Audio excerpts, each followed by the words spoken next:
I find it hard to believe that 90 years have gone, except when I try to get out of a chair or I walk around or something like that. It just goes so quick in the end. All of a sudden you're old and it's too late to do anything. So sit down, work out a plan of what you want to be now or what you want to be in. Nobody knows how long they're going to live for. People have great plans. I've seen many people a lot healthier than me have passed on. I do hope there's an afterlife. I do believe in an afterlife.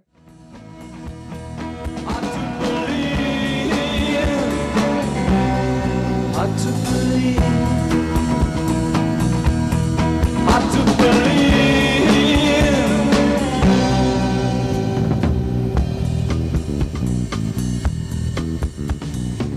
Invisible barriers can be physical, social, emotional, cognitive, or sensory. Or they can be the subtle ways society reacts, responds, or overlooks difference. They affect all of us in different ways across workplaces, schools, families, and communities. Each episode will hear lived experiences that challenge assumptions, spark empathy, and inspire action. My hope is simple, that by listening, we learn to recognize the barriers we can't always see and work together to remove them, one story at a time. This podcast has been recorded on the Gold Coast, also known as Kumbermeri Country, part of the Yugambeh language region and home to the saltwater people who have cared for this land and shared their wisdom for over 20,000 years. I acknowledge the traditional custodians of this land and pay my respect to elders past, present, and emerging. If you have a story to share or know someone who's breaking through invisible barriers in their own way, I would love to hear from you. Reach out via social media or email and join the conversation. Welcome to Invisible Barriers, where we celebrate courage, community, and change.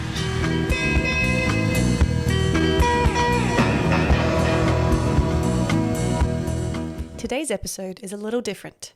I'm sitting down with my pop, Brian, who is 89 years old, for a conversation about how lived experience shapes the way we see the world. Brian grew up in country Victoria during the 1940s, in the shadow of World War II. His early life was shaped by rations, clearly defined gender roles, national service, and becoming the man of his family at just 15 years old. The values he learned during that time around responsibility, discipline, marriage, work, and education stayed with him across a lifetime. As the world changed, those values didn't disappear. Through this conversation, I came to better understand his strong preference for tradition and for systems that once served the social norms of the time. Systems that provided structure, certainty, and survival. It also highlighted the idea of frame of reference, the lens formed by our upbringing, culture, and life experiences that shapes how we interpret the world and make sense of different perspectives. When people grow up in very different times, their frames of reference can differ significantly. These differences can become invisible barriers between generations, not because one view is right or wrong, but because each person is responding from a different context. This episode isn't about debating or challenging those perspectives. It's about listening, understanding, and recognizing where beliefs come from. If you're curious about how life experiences can shape our values or want to better understand perspectives different from your own, I invite you to listen in. You can find this episode on Spotify, Apple Podcasts, or YouTube. If it resonates, please like, share, and help keep these conversations going. Good morning, Emily. Good morning. How are you this morning? I'm pretty good, pretty fresh. That's good. My favourite granddaughter. That's I controversial. better not say that. I have a lot of granddaughters and they're all beautiful. I'm just and sitting in grandsons. front of you. Yes. So it is morning. It is 8:51 a.m. You're an early bird like me. Always been an early bird. Always got up early to go to work. Yeah. But to help us with the early morning, what are we drinking today? What's something that you like to drink in the morning? Well, normally I have 2 cups of tea, no milk in it, no one little equal, and I have a good breakfast, and that can last me all day. I have prunes and I have honey and rolled oats, and I think that's a pretty good start to the day. Good for digestion, I'm sure. Mm-hmm. Good for digestion? I'm sure it is, yeah. It's,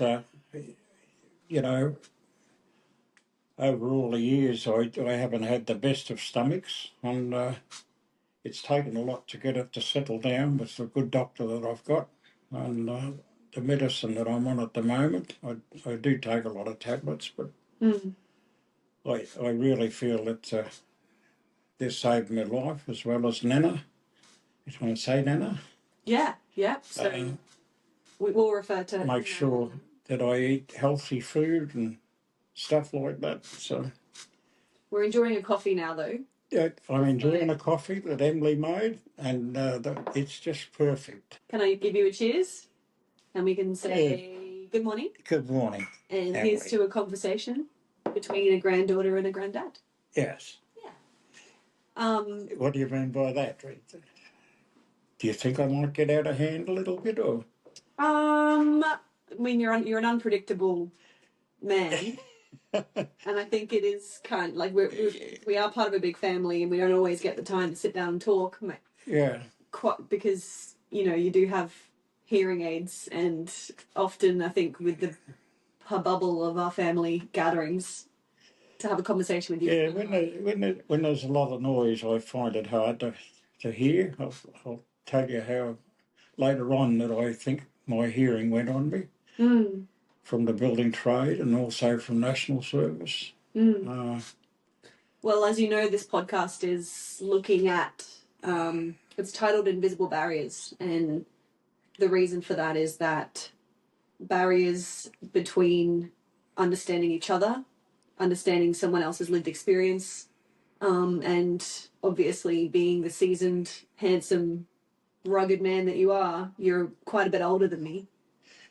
I'll pay you for that later on, for that lovely compliment. Yeah, it is. It's not backhanded at all.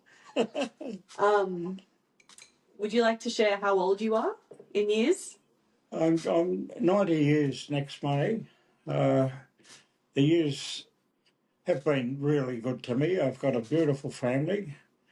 Life is worth living. Even though it's not the greatest world that I've seen at the moment, it's a little bit crazy. But yeah, could you give us some background maybe on your upbringing? What was it like being Brian from 1936? Is that the year you were born? Well, for a start, I had red curly hair and I had freckles.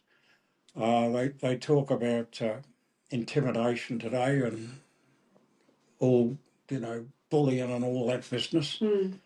It's been around forever. It happens in the animal world and it happens in the real world. And I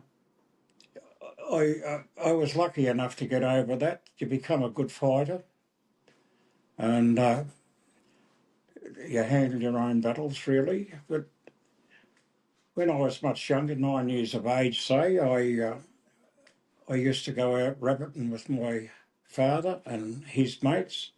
Sometimes it would be a weekend away. I did breed ferrets, and I had a name for every one of them. I had a different call for every one of them. And hunting rabbits, they were in their billions back in those days. And it was just the end. Getting towards the end of the world, everything was rationed. Food was very hard to get, and the old rabbit, the underground mutton they called it, was we used to sell them for 2 shillings a pair. Take them around on a little truck and stuff like that. You save the skins. We used to. I did learn to make my own nets, which was a great achievement. And as I got a little bit older, I used to get on my bicycle after school, ferret box in between the handlebars, bag of nets over my back, a rifle strung underneath the bar, and I used to ride out and get some rabbits. Another thing we used to get were eels. I had a lot of mates take them out eeling. They were experiences I'd never had before. Mum would get out of bed at 3 o'clock in the morning and there'd be a whole group of young blokes in there. No drink was involved or nothing like that. and we'd be cooking up these eels. Oof. And I taught a lot of people to drive. Part of being 9-year-old, I was able to drive the car when we'd go out back. Dad and his mates would walk for miles across a paddock to another road, and he'd say to me, "Go and get the car." And you know, the steering wheel was that thick on it. My fingers didn't wrap around the steering wheel. There was no such thing as power steering or power brakes or automatics or anything like that. So it was a good world, and I enjoyed it immensely. I, I had a horse, had a brand new bridle for the horse. Never ever owned a saddle. I always rode it bareback. I'd have to get up on a fence to mount that horse. So and quite a few of us had horses actually. We never had good push bikes. They were always made up of bits and pieces, mostly with no brakes on them, no mud guards. The brake was your foot on the back wheel and stuff like that. Night time you use hurricane lanterns. It goes back a long time when you look at it. You know, I can sort of remember looking at the first torch that I ever had for my push bike and the battery, how it carried charge in the battery. Because cars never had batteries either. They had a magneto, which created the electricity for the spark in it. I learned all about pulling a car to bits, putting a car back together in those years. And I'll stop for a minute. No, it really does paint a picture, and it's just in contrast of what 9-year-olds today would be experiencing. Yeah. When you speak about I guess the way that you contributed to the family was through hunting. You were able to bring home food and rabbits and eels for your family, and you spent that time with your mates and with your dad and your brothers. Did you have brothers? I had two brothers. They were much younger than me. They were sort of a different family altogether. My baby sister, she's still alive. Sister, a few years younger than me, is still alive. But I still have a brother up in Calandra, Michael. But the brother above him, below me, he was 10 years younger than me. And sadly, we lost him. He overcome alcoholism, and he actually got a degree. And for 10 years, he was sober, and he worked at a place where they helped people that had drinking problems and things like that. And I was actually part of getting him off the alcohol and taking him into Brisbane to Biella, and I was quite proud of that. And he spent 10 years sober, which was great. Yeah. Yep. Amazing. And all these early experiences, which we're lucky enough to learn about. Can you talk about how that impacted you growing up, and what you see as, did it shape you, do you feel, having that responsibility, being able to drive a car so young, being trusted with that because you were capable, it wasn't because you came of age? Yeah. It's restrictions now, I guess. Today's world is, it's too easy to get hold of anything. You can be anything you like going on Google or the web, and you can study any subject you like. You can look up any word you wish to. There were no such things as mobile phones. when you're away from home, you're out of contact. The only contact we ever had was that there were a lot of open paddocks, and we played around the paddocks, and everybody's radio would be set on the same. There was only a couple of radio stations, and it'd be set on like Dad and Dave would start at 6 o'clock, so you knew you had to go home for tea. It was like a big, massive, big stereo throughout the area that I was born in. So every radio you could hear, and I've got to go now. So we all parted from playing in the bush. Yeah. But, Good memories. they are good memories. I just remember there were sad memories too. On a Friday, she had a lot of sisters, and her mum and dad were still alive, and they lived in Richmond in Victoria.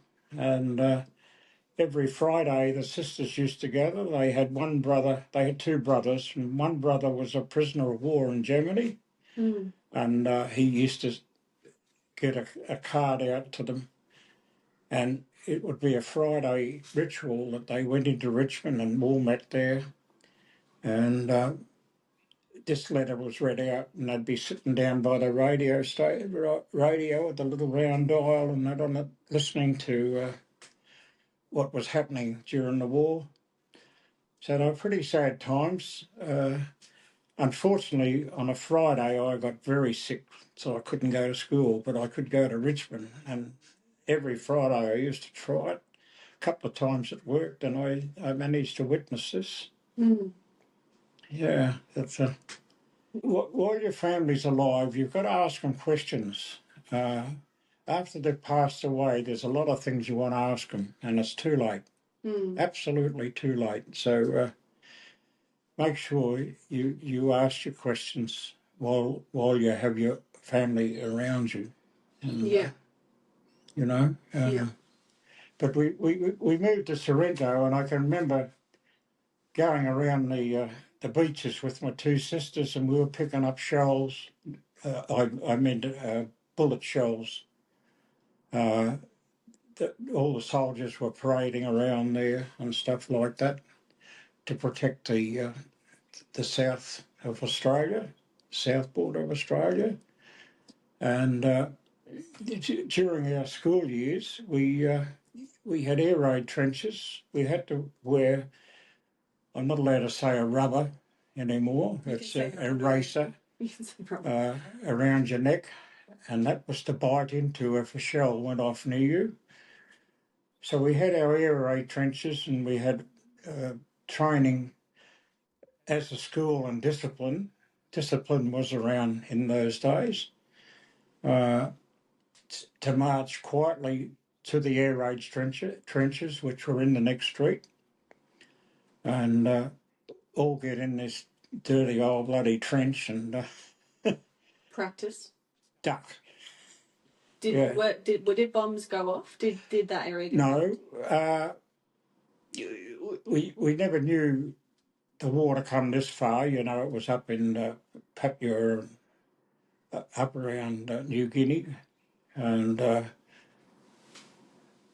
did have a brother-in-law that fought in that Kakota trail. We used to go to the trenches, and we lived 20 miles away, and I'm talking miles, 20 miles away from Melbourne, but we could still see the searchlights and stuff like that around Melbourne.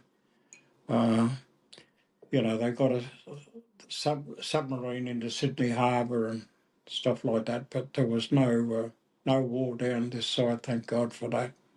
But you were affected by it through older family members that went away? You were affected by it. Everything was rations. You had ration tickets to go and get a little bit of butter, or a little bit of sugar. There was a lot of things. I remember it was brown sugar. It was almost treacle.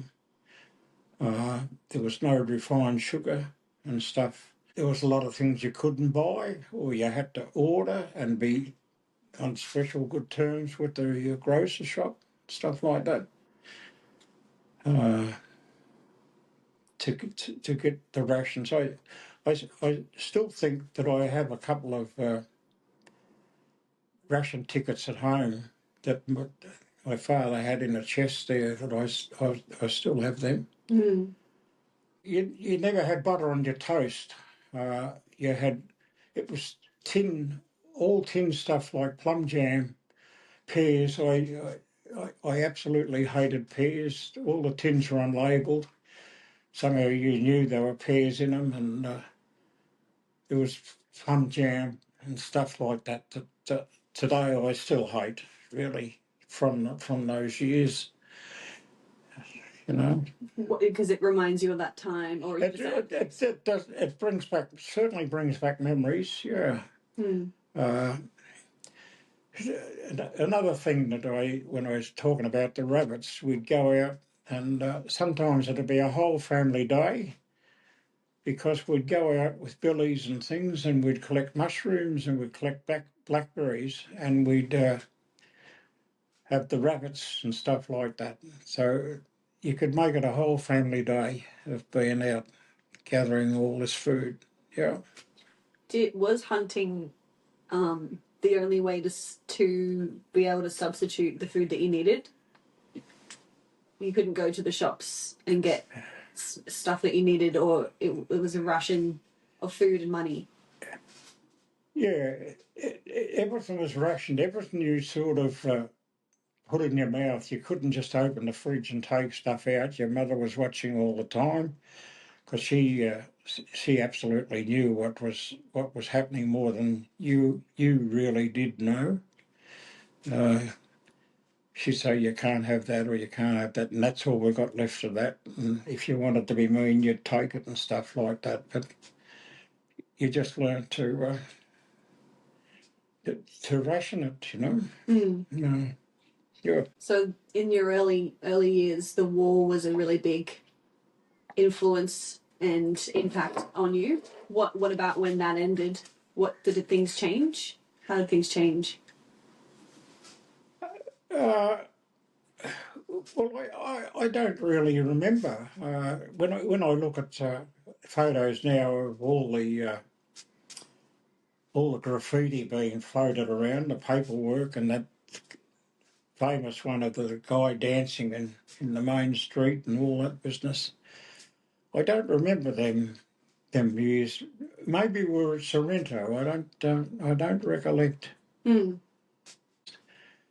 That's something I should have asked my parents more, but I didn't. And now it's too late. That history is gone. So it's not my memory. It's just the history of wanting to know all those things.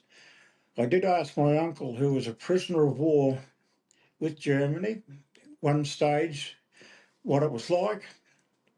And all he said was it was very sad. He said, I saw German women dragging their dead husbands down the street and stuff like that. And that's all he ever told me. Mm. You know? Yeah, that was the enemy that he was sad about. So he felt empathetic towards the people they were fighting, because really he just saw them as human beings, and seeing the husband and wife and that grief. Yeah. He didn't see as evil once you're witnessing it firsthand. Well, we were certainly brought up to dislike the Japanese. The same goes on today with certain people, certain politicians and certain things. And, you know, I have my likes and dislikes. And when I give an opinion, I do try to understand a younger person's vision of it. But they are taught completely different to what the world, what's actually happening in the world. We are all controlled, and there's no doubt about that. And when there is war, it's us people that suffer, not the people that create these wars or anything like that. Some of them make a lot of money out of it, and it's what you call sorting out the shit from the clay, and it's a lifetime's work, really. Mm. Yeah. And I think that part of what I hope to get out of this podcast is that people can start to sort the shit from the clay themselves. We're able to hopefully seek out truth and knowledge ourselves rather than be told what to think or what to believe by external forces or biased things that suit the needs of the people in power. Yeah. Sometimes, Emma, I think it's too late. Things are already well in motion by the time a young person wakes up today. That's my opinion. With the influence that they're given by certain people, it's manipulated. It's not their fault. It's probably older people like me that influence them another way, the way that they've always wanted all their lives, and now they're getting it with the young people, especially with the universities and things like that. I don't know if I made myself clear on that, but well, I know, well, you know that I'm studying at the moment, and you're really you really put things into perspective and make sure that I understand that the things I learn at university aren't necessarily truth or fact. It's a perspective that they're teaching me that I need to be aware of, but also personal experience and hands-on experience is more important in your eyes because you work with people who've had degrees and people who haven't, and you feel strongly about that. I do feel strongly. A degree is in my eyes is fairly easy to get today with what's on the net and the web, and people buy degrees. They know nothing about whatever they want to learn. They buy degrees, and because they have the money to buy the degrees, they teach younger ones their way of what the thinking. And it's not a good way. They've had money all their lives, some of these people, and they know how to use it and influence people, and especially in protests and things like that. I've never been a union person. If you promise the person the world, more money, more this, more that, all the comforts of going to work, you can tell them anything. And that's the reason I've never been a unionist. I've seen some left unionists. I've seen some jobs, especially government jobs, where people they hardly even work, and they're getting a lot of money, and it's taxpayers' money. It just flows in. So they're where the unions get into, and promise people the world, but then take it off them when they've got them. That's what's happened. I just wanted to ask you, for example, when you were younger and started a family, and you basically you had a lot of kids, and you built a house around them. You built everything. Yeah, I left school when I was 14. I hated school, absolutely hated school. I wasn't a good learner. Uh, I never thought myself as being dumb, but I never got good subjects or high marks or anything like that. But it was in me to be a carpenter right from the day I was born. I think I was using a hammer and stuff like that.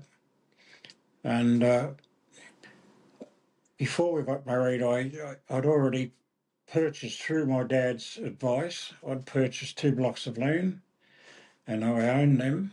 And after we got married, we lived at my mother's for a while. A person loaned us a caravan, and it was just a little narrow caravan. Uh, my wife got pneumonia in it. It was that cold and damp, and the mattress was curled up at the end because it wasn't a full width.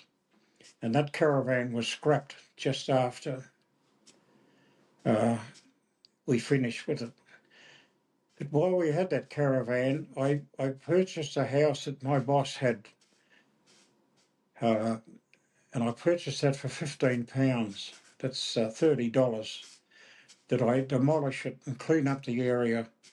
So after work every day, I used to go down to this block on my bicycle and take some of my tools with me, and I had to demolish it with the bricks out of the chimney. I had to clean every one of them, and I got a permit for a garage on the block of land, and it's definitely stamped on the permit not to be used for human habitation, which was clearly marked in red on the plan.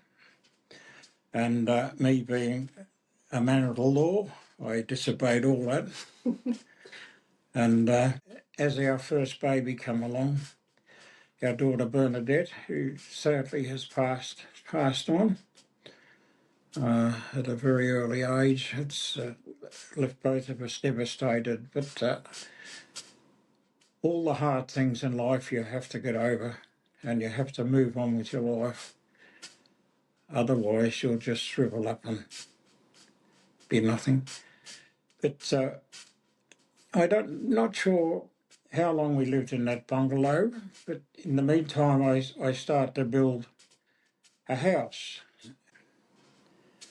So after work every night, I used to go to building that house till dark, absolute dark. I've got to pat myself on the back. I was an expert at setting out houses, marking out houses, setting out all the rooms, and cutting the roof. There's not too many carpenters around in those days that could say they could cut a roof. But any type of roof, I could cut it on the ground, stand it all up, and then just have it pulled up and nailed into position. There were no such things as nail guns or electric tools around then. You used the handsaw and the hand plane and hand drill and stuff like that. Mm. Do you think it was a really nice time to raise kids? Do you think that the way that you were raised and the way that you raised your kids pre-technology, pre-anything that I'm familiar with today, what do you think were good and bad things about those times? I think in the days that we reared our family, there was discipline. There was family times. There was discipline. And I've got great grandkids and great great grandkids. Great. They're all great. They're all great. Their parents are lovely. So don't get me wrong. There's a lot of undiscipline around the world, and the world's in a mess at the moment. I really think it's very sad what's happening, and until people realise this and we start to get a bit of control back into the world, it's not really good. What do you think the impact of that is? Do you see the difference between the way kids are raised now compared to how they used to be raised? Well, the big thing is today that because everything's so expensive, both parents have to work, and they don't really have to work. They could survive on one income and maybe have a family, but it's probably they've both got to have a car.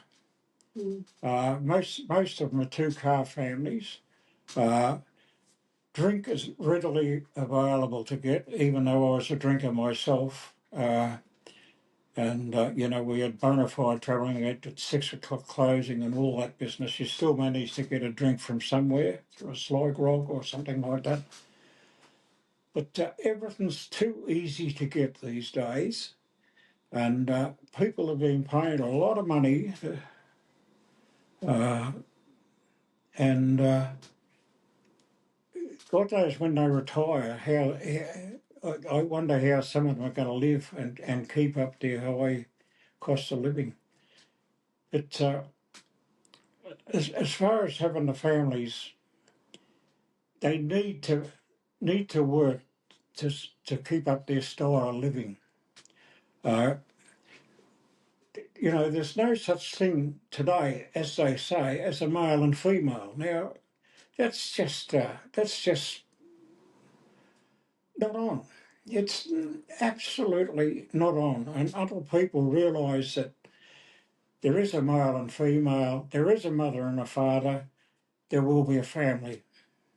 And I just can't accept any other way, even though I will be nice and kind to anybody that thinks other things. What do you think? Do you think that there's roles that we play in a family as a female or a male that are important? Well, a mother is very important. You have these childcare centres. I did 2 plans for childcare centres. Those childcare centres were privately owned, and naturally they want to get as much money as they can with their investment and things like that. And the government hands that money out to them. So the parents work, new little babies are being handed over to these childcare centres. It's just not, it's not the way to bring up a child. It's, it's called the modern world, and it's not right. Yeah. What do you think is the biggest benefit from having a mother raise their kids themselves rather than going to work? It's called love, and this a mother can give her child all the love and get that love back. You know, there's people come together these days, and I don't want to be taken wrong on this, but this happens. Is that the, there's no security even with a marriage. There's no security between the man. Well, it's not a man and a woman. It's 2 people. By security, you mean that people like divorce rates are much higher? I think they're much higher because you take it on. You used to take it on for better, for worse, for richer or poorer, and none of that means a thing these days. A marriage is not or a partnership. We'll say a partnership. It's not an easy thing. It's very hard for 2 people to get together and live the rest of their lives like that. And if there's no children involved, that's good. But where there are children involved, it's not good. They just don't realise how that child suffers all their life.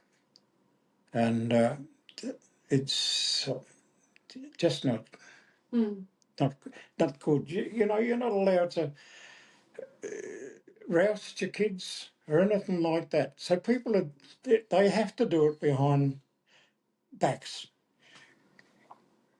So that's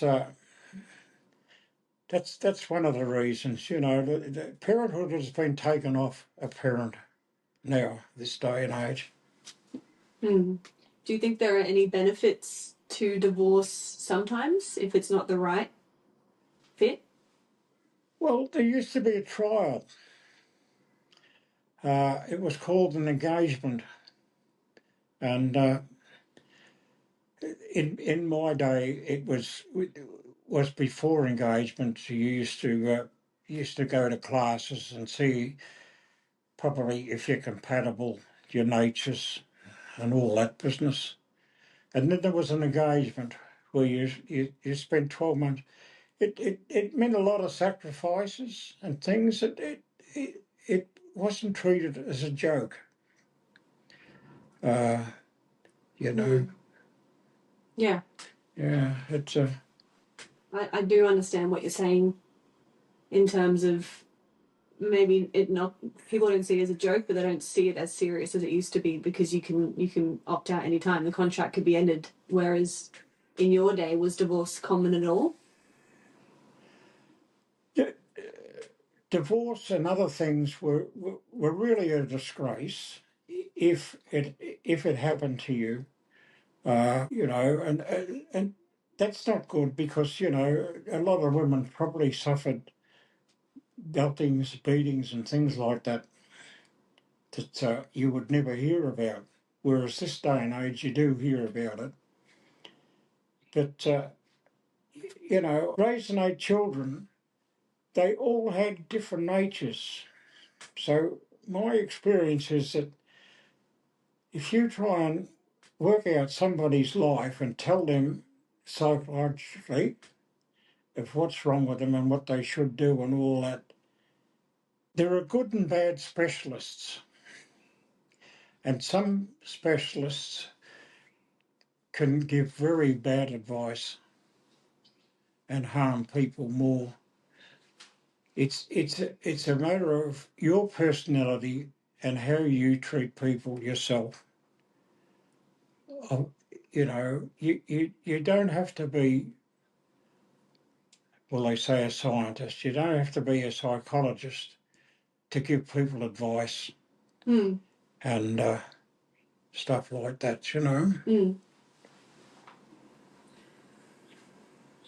So if we looked at, I guess, the impact of your experience growing up, doing things yourself, being very independent.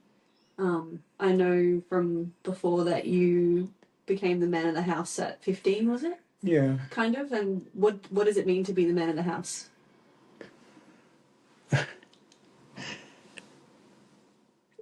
My father at a very early age, I'd just left school and he was taking me to work. He was the foreman and he used to take all these guys to work. And I was 14 going on 15 and he got very, very sick. And in the finish, he could hardly drive them to work. He'd have a coat and a scarf on and all that. It turned out that he had tuberculosis. So he had to give up work. And sanitariums were around in these days. What is a sanitarium? Sanitarium is like a hospital. Tuberculosis was cured by fresh air, and especially not smoking. You know, like just about everybody smoked in those days. You know, like it was, we'll say, after the war and stuff like that. And smoking was advertised as a stimulant. You know, it calms your nerves. So just about everybody would smoke, and whether they smoked in public or whether they smoked secretly. On a Sunday, I would drive her up there. I would go out through in Dad's car, the big V8. I'd get it out of the garage, and I'd take her up there through the back roads, so as the police wouldn't get me and stuff like that. Otherwise, she had to get a train up there and then a bus, and I was hectic job. Then come home and cook meals for everybody. And Why did you have to drive and not your mum? women didn't have licenses. You know, most women Neither never. did you at 15. Hmm? But you didn't have one either at 15. But it was more acceptable. Well, they never even learnt to drive a car. It was just not part of a woman's thing to drive. You know, it's like I can remember the first girl that I saw wear jeans with a fly on it. She was a friend of my sister's, and It was unusual. and then the first girl that got short hair. That was, and they were widgies and bodgies. What does that mean? Well, that was just a cult that was around at the stage. Okay. And they were not necessarily widgies or bodgies, but the widgies and the bodgies had short hair and stuff like that. It's a great name. So, because your dad went into a sanitarium and you had two older sisters, but you were the eldest male, and so it became your position to drive your mum to see your dad and look Yeah, after your sisters. we had our positions around the table, and I used to sit near my dad, and when my dad's chair became vacant, I sat in that chair, and Mum said to me, "Well, you're the man of the family now." So I did get discipline if they start to play up, even though my sisters were older than me. If they start to play up at the table, and I would say something to them, and they would immediately stop. You know, it was just it were, there were rules, and respect for each other. it was respect. It was discipline. Yeah. And it's like now. It's you know I've seen kids playing up, and I saw one kid bullying another kid there one stage. I'm going back a long time now, but he was taking gas balloons off him and putting them up on the ceiling, letting them go up in the shop. And I was going to go over and tell that kid off, and some other bloke did it. And the abuse that that bloke copped and the embarrassment to that bloke was unreal, with this little kid just swearing at him.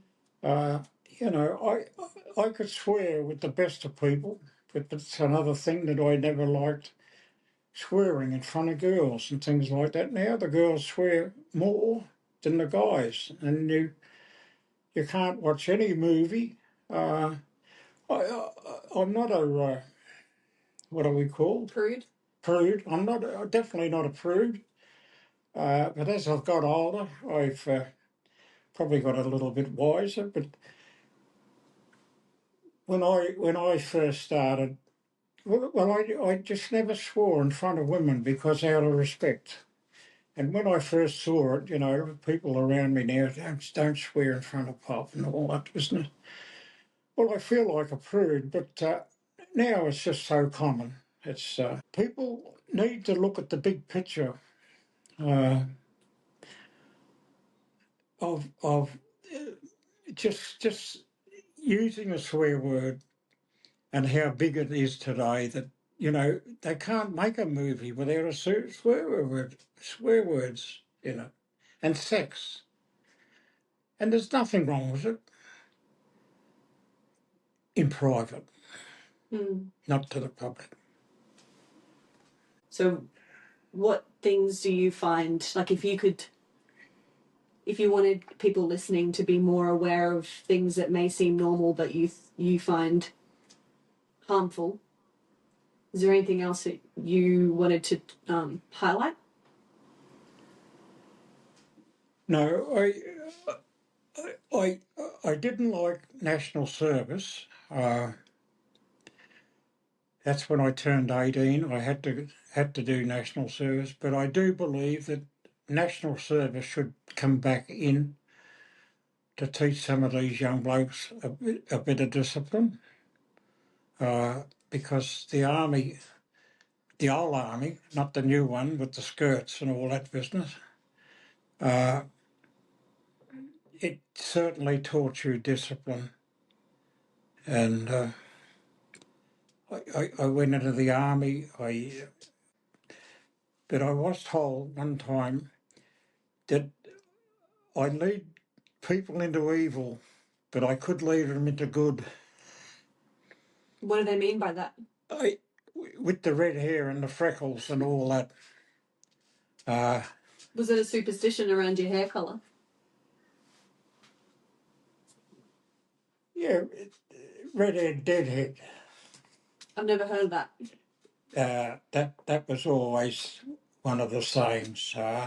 The old redhead, deadhead, and terrible things because you even today you're still treated as wild. And if you look at where there's a group of people, they'll always pick the redhead out for some reason. Do you mean to pick on, to bully? No, just it's the red hair, it's whatever it is. But Singles you out. uh, I really got to like the Salvation Army through national service. They were a good group. The only thing I know about the Salvation Army is that that's a op shop. Yeah. Sorry, Well, can you tell me more about it? well, that's what they do. They help all the poor. A lot of their army soldiers, as they're called, have been down as low as they could get, and the Salvation Army's helped them. So all those clothes and the op shops are there for anybody to come in and really make an offer. They donated and stuff like that. But when we first went into national service, we were getting fitted for our uniforms, and we're at a place called Dysart. It's a railway siding before you get to Seymour, and hundreds of guys are all lined up there, and they were doing a short arm inspection.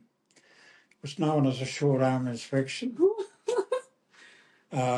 A colonel used to come along with his big walking stick, and he'd hold the, say, cough. What were they inspecting for? Ruptures or things like that, I do believe, but the old Niagara Falls. I'm going to use a bit of language here. He'd hold this under proper Niagara Falls up and you'd cough. And Niagara Falls is Cockney slang for cock and balls. For those who wanted the explanation, sorry, Pop. see, this is the younger generation. How could I ever say this in front of my granddaughter?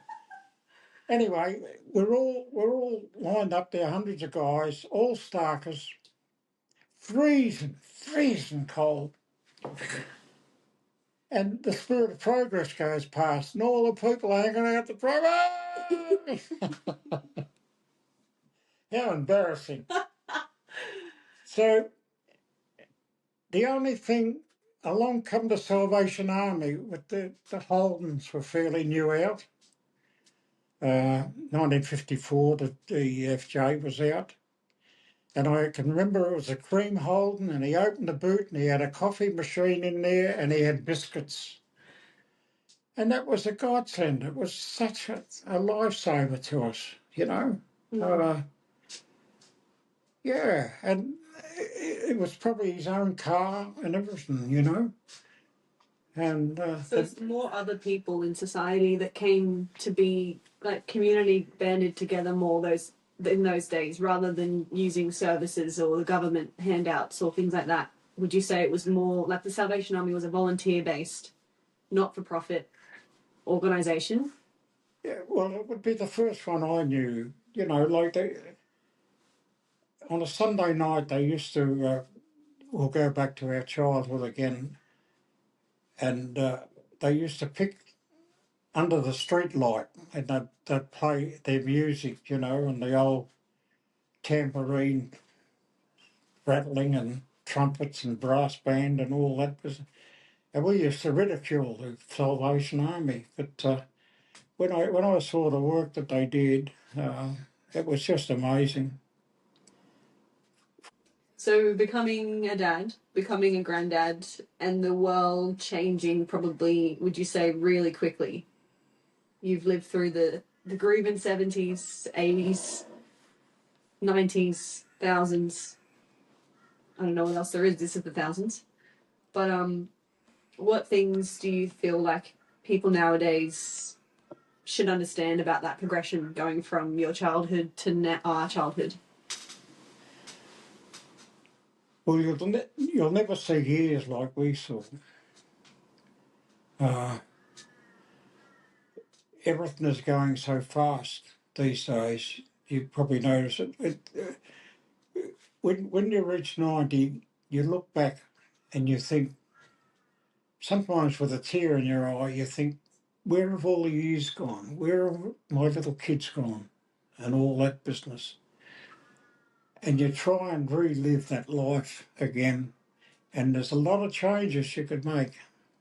A lot of changes in yourself and things like that. But everything only happens once.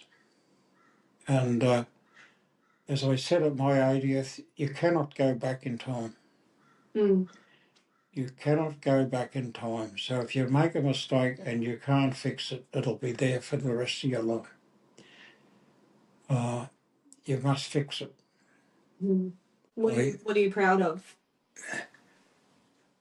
I'm very proud of,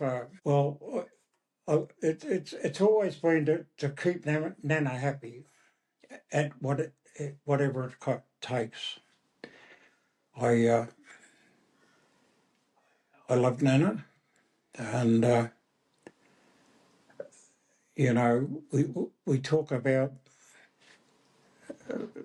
our, we talk about death, and we don't know who's going to go first, but one of us is going to go and leave the other.